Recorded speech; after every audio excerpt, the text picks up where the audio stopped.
Good day, everyone. Welcome to our first episode in our new room. This is our cute podcast room that these two work extremely hard on. So welcome. Some of us are harder workers than others. Today will be our first episode in our new room on our artwork as the Ambigram. So we did take a very long time. It's been quite a bit of trial and error, just working through a lot of things the past couple months. But welcome, and we would like to bring you back to our space. So Tash. An ambigram is an image, can be done in any style. So you could do neo-trad, you could do American traditional, you could do geometric if that's something you want to do. And you look at it one way, you turn it upside down, it is either the same image or it makes a completely new image. That is the definition of an ambigram. And Nick, what did we do our ambigram on? We did the subject, which is Gothic woman, which I think fit quite well, and was considering the style that we had to do. I do feel like it gave us more of a chance. Yeah. So yeah, Gothic woman, ambigram. Charlotte, where did we have to place this piece? So this piece was meant to be placed in the back of a car. So the shape has to take role in that. We're very lucky with that because the ambigram pieces in general do much better on calf areas than other areas because of the elongated shape it is. So we're not gonna go around. We're just gonna hop to the voting. Yes. Basically, our head artist Carl is going to judge them, tell us exactly what we did wrong in excruciating detail. Like Yeah. does. All for personal growth. All for personal growth. And then afterwards, we'll tell you why we designed the pieces we did. Yeah. We'll see you there. Awesome.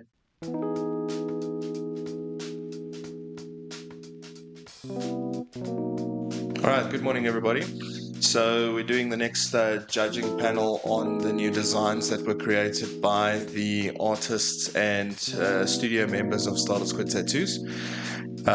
Today's subject was ambigram. So ambigram, essentially what I'm looking for with these designs is an ambigram is an image where specifically it's primarily used when faces are mashed together in an upside down format. You rotate it over, you can see another face, one on the top, one at the bottom.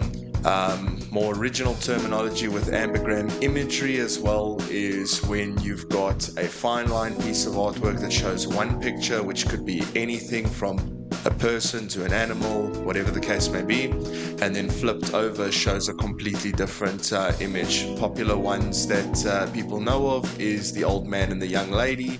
Turning it over reveals an old man, turning it the other way reveals a young lady. So that's the original fine line form of ambigrams, but the ambigrams we're going to be doing today is specifically portrait ambigrams, where you've got one face, flip it over, you see another face. And the style and subject for today. So the placement, I'm going to start with the placement first. Placement was set for calf, and I'm going to judge how well these designs would work in a calf position. I believe the style was ambigram, and then the subject is Gothic girl. Okay. Alright, so the first one I'm going to be getting into is going to be this one over here. So let's get into the judging side of it. Alright, so we're back. So I've judged this piece. And so the first thing I'm going to say with this piece with regards to the design and the way it's been put together, I love the line work, I love how clean it is, I love the color, the piece has been put together incredibly well. So I've given it a 3 for application. There's very, very few flaws that's visible in this piece. It's symmetrical, it flows well. So I've given it a 3 for application. I've given it a 3 for composition because the way that the piece has been put together, the way that the kitsune mask flows into the facial features flows incredibly smoothly. It's got a nice clean transition, and it's got flow and balance. So I've given it a 3 for composition. I've given it a 2 for creativity, because I do feel that the piece is a little bit flat. It could have used a little bit more dimension. The effect of using the cross that sits at the bottom here, could have done better without having that cross in there. I feel like the cross was a bit of an afterthought.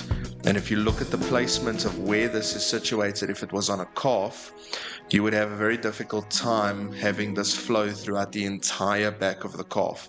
As the calf is designed, you have a large area of the calf which then flows down to the bottom. And this was designed as a full calf piece. Full calf piece meaning from behind the ditch of the knee all the way down to around about the ankle or the Achilles tendon. And if you made this piece big enough that it filled that space, you'd be cutting off sections of the face. So you'd be cutting off those areas, and therefore you'd have to make it smaller to fit the round shape of the calf, which then also leaves the cross to only sit just below the calf, leaving the entire Achilles tendon open with no placement.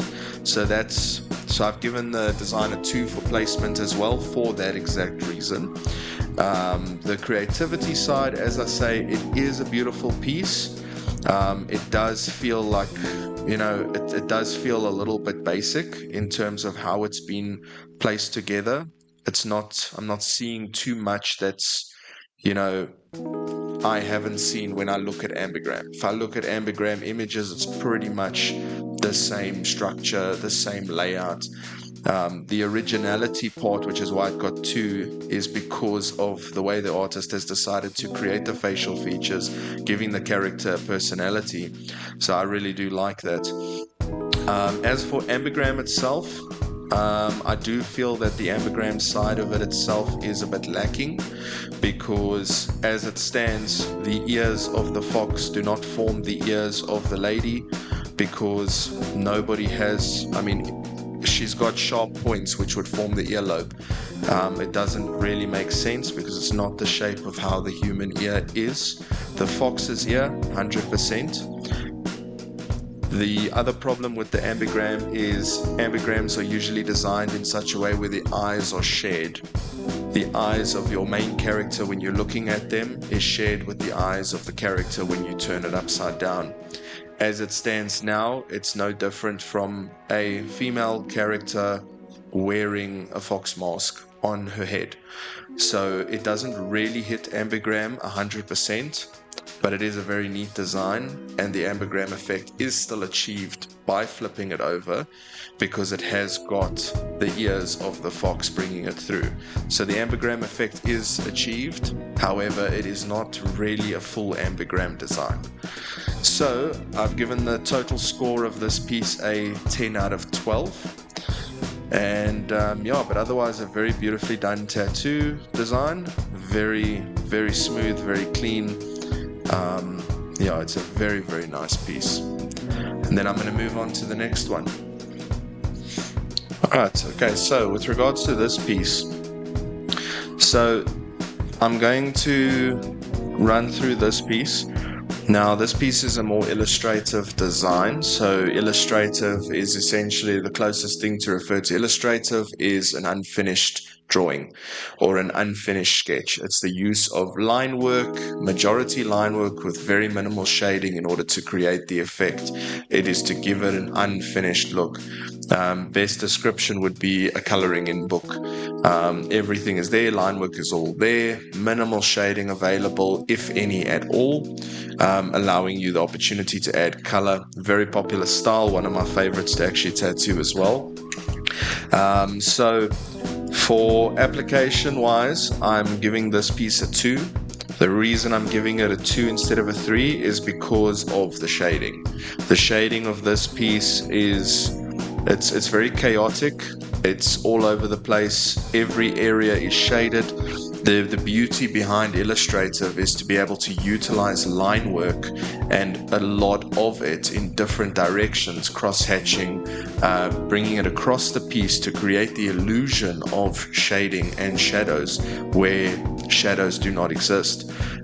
It's very difficult to see what's happening in this bottom area here.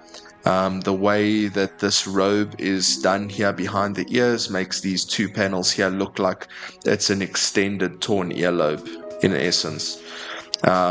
It's just, there's no showing that this actually goes behind the back of the neck. It just looks like it's attached to the back of the ears. So shading wise, that's why I've given it a 2 instead of a 3 for application. Composition, I've given it a 3 because I do like how the piece has been put together. I love how the merger has been done to create, and this is what I was talking about in the previous tattoo, how the merger was used to create 2 sets of ears. We have a set of ears for the first one, which is situated over here. And we have also the merger for the ears, which are almost like folded over goblin ears for the second character.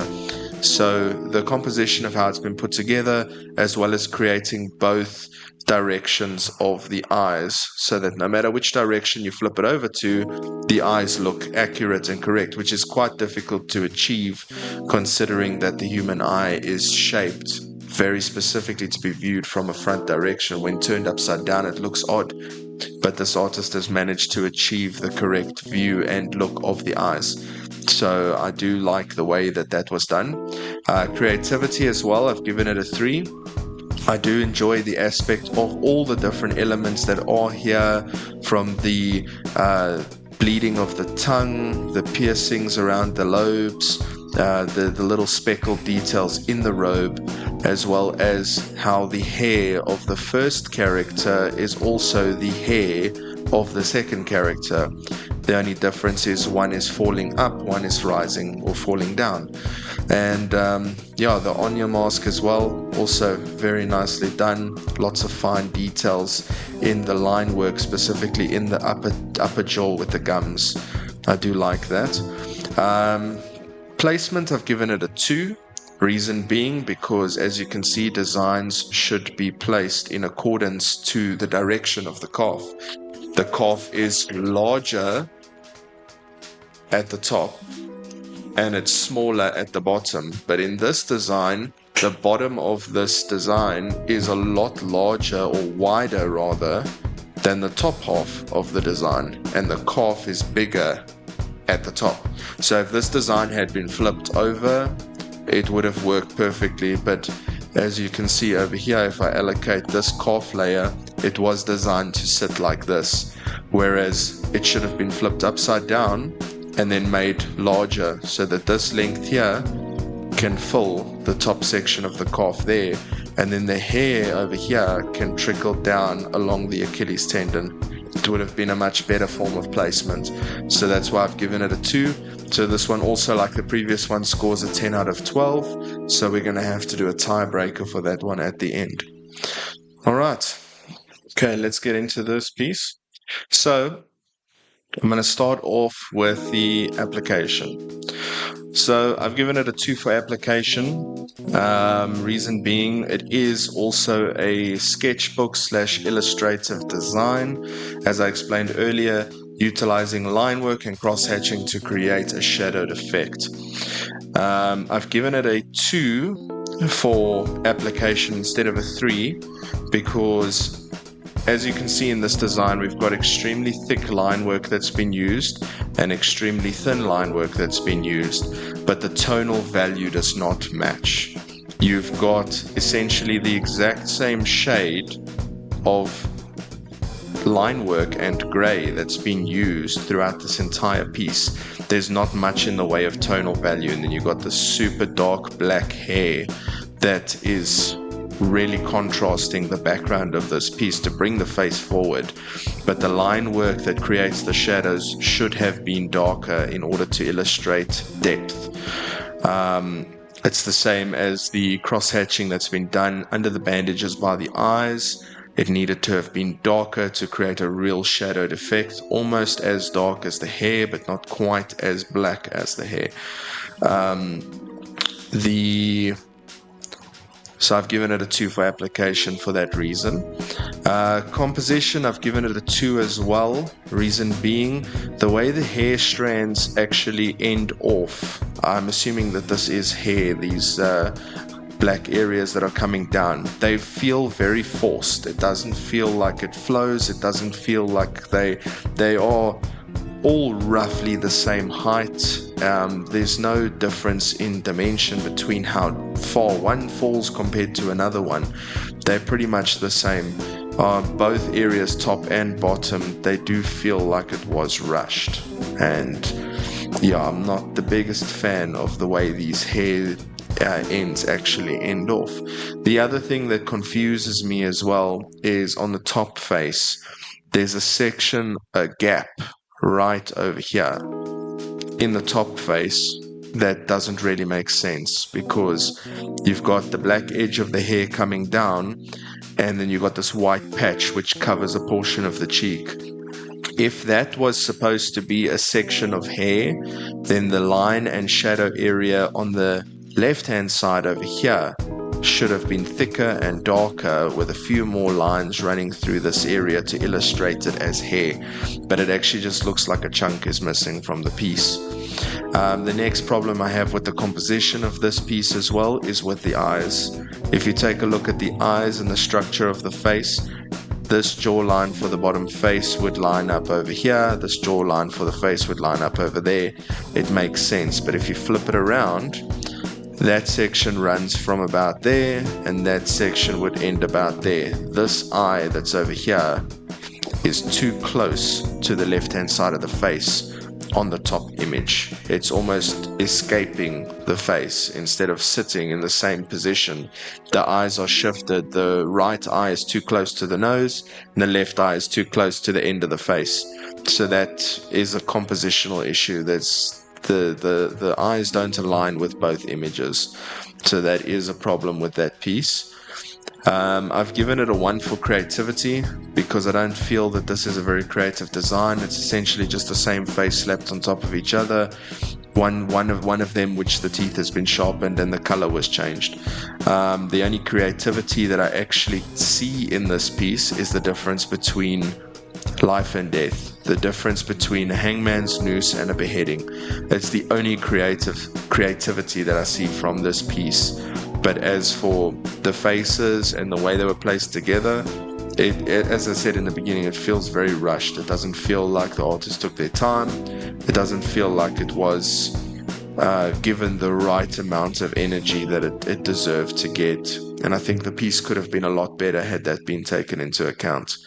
Placement, it is the only piece that I've judged so far that does get a 3 on placement, because it is the only piece that goes from wide at the top to narrow at the bottom, which accommodates a full calf, which is something that a tattoo artist will take and know that if designing a calf piece, the piece has to taper once it reaches the bottom edge of the placement that you intend to place it. So that is the only reason it gets a 3 for placement. Had the design been done larger, it could have done a little bit of a wrap, which would look very nice. The hair at the bottom would have still gone up at the back of the ditch of the knee, and then the hair at the bottom would still run down the Achilles tendon. So it fits well when we're talking about placement of the body. So I've given it a total score of 8 out of 12, and yeah, that's that piece. Then we have a tie to break between these two images. We need to decide which one of these is going to be the winning piece. Alright, so now we have to create the tiebreaker between these two pieces. Both pieces scored a 10 out of 12. We need to determine what their final score is going to be. So the first thing I'm going to do is we're going to talk about the style that was chosen, which is Ambigram. Now I'm going to just make the one on the left A and the one on the right B. Now in terms of the Ambigram style, A definitely hits the mark of Ambigram a lot better. So it does fit the challenge a lot better when it comes to what we're talking about. Placement, however, does get affected, but same as placement with B. The ambigram effect in B is still relevant. Majority of ambigrams do share the same eyes. If multitudes of eyes are placed, then the primary eyes still remain the same for both images, and then multitude of eyes can be added below or above as well. So the eyes is not really too much of a concern. However, they should share the same eyes. And as it stands, when flipping B over, the two do not share the same eyes. But I am going to allocate the winning design based on what I've always based any design that I do on, and that's on application. So application is always going to be the primary. It's what comes down to it when the procedure is being done. It's the end look of the piece. It's the total result. These are two very different pieces. And although A is my favorite in terms of the composition and the creativity that's been applied to it, I do love how it's been put together. It is my favorite design. It is also my favorite style to tattoo. However, the shading is what gets it for me with A, and B has got the maintenance of the creativity with the application. So I'm taking away creativity and composition and style in order to accommodate the winner, and it's always going to come down for me to application. So I'm going to make B the winning tattoo purely on application. If we run the competition or this challenge based on the style, A is the winner for style, and B is the winner for application. And that's how I'm running it, because I don't believe that either actually deserves the main winning title.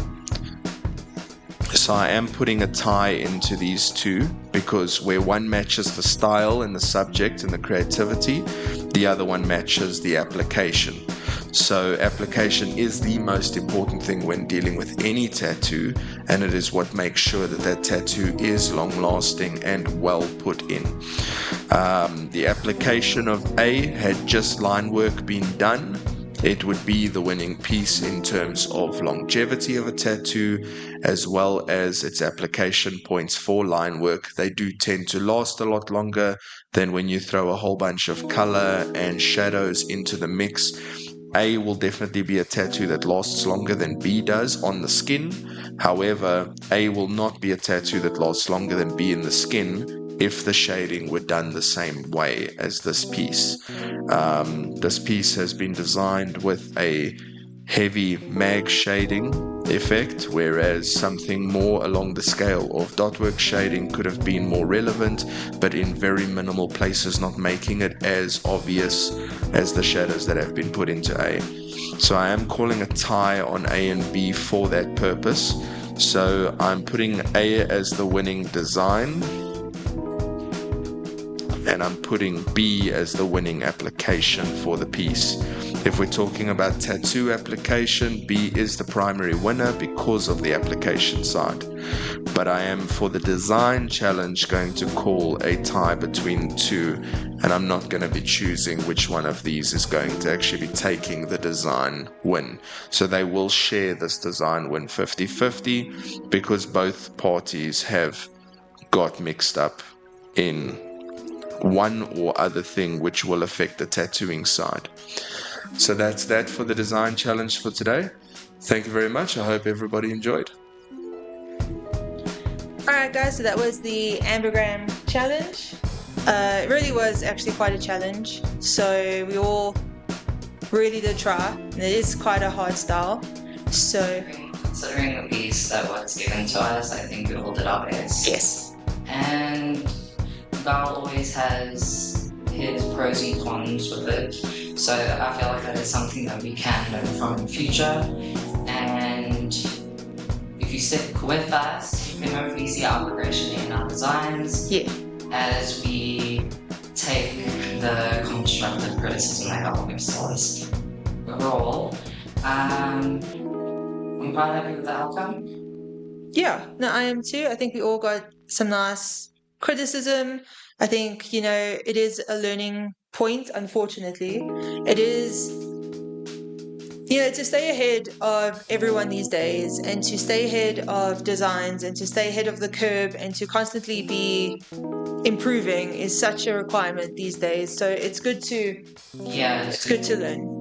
It also does help that Gal has been doing what he's been doing for so long. Yeah. And using his experience that he has gained over years to be able to kind of teach us, especially for me, since I'm only now going into the tattooing industry. Yeah. And if I'm gonna start doing pieces of my own that I've designed myself, that is something that I do believe that I need to be able to grow from and get better at. Yeah.